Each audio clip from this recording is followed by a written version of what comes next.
100 நாள் வேலைவாய்ப்பு திட்டத்தை 200 நாளாக உயர்த்த அரசு பாடுபடும் என முதலமைச்சர் எடப்பாடி பழனிசாமி உறுதியளித்துள்ளார். மயிலாடுதுறை மக்களவைத் தொகுதி அதிமுக வேட்பாளர் ஆசைமணியை ஆதரித்து முதலமைச்சர் எடப்பாடி பழனிசாமி கொள்ளிடத்தில் பிரச்சாரம் மேற்கொண்டார். அப்போது பேசிய அவர் 235 கிராமங்களுக்கு புதிய கொள்ளிடம் கூட்டு குடிநீர் திட்டம் செயல்படுத்தப்படும் என்றார்.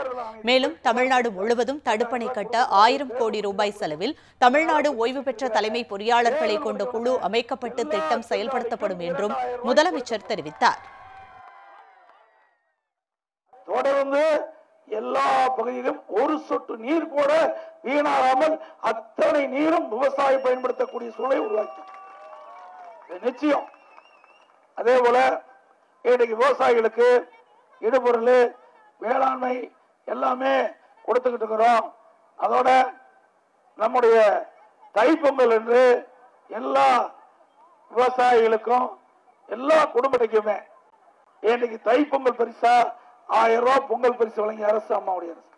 எல்லா குடும்பத்திலையும் தைப்பொங்கல் பொங்க வேண்டும்.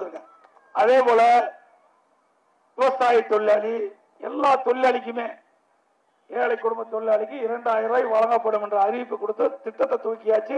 தேர்தல் முடிஞ்சோன்னா அதை கொடுப்போம். இப்ப கொடுத்து முடிச்சிருப்போம். நான் இதுக்குள்ள தேர்தலுக்குள்ள கொடுத்துடலாம்னு தான் ஆரம்பிச்சோம். ஆனா திமுக தலைவர் ஸ்டாலின் நீதிமன்றத்துக்கு போய் தடையான கேட்டதுனால நின்னுது. அது முடிஞ்ச உடனே தேர்தல் அறிவிச்சிட்டாங்க.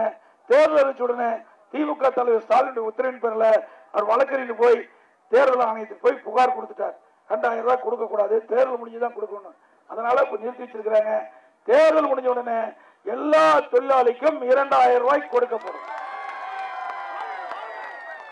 அதே போல 100 நாள் வேலை திட்டத்தை 200 நாளாக உயர்த்துவதற்கு அரசு முயற்சிக்கும்.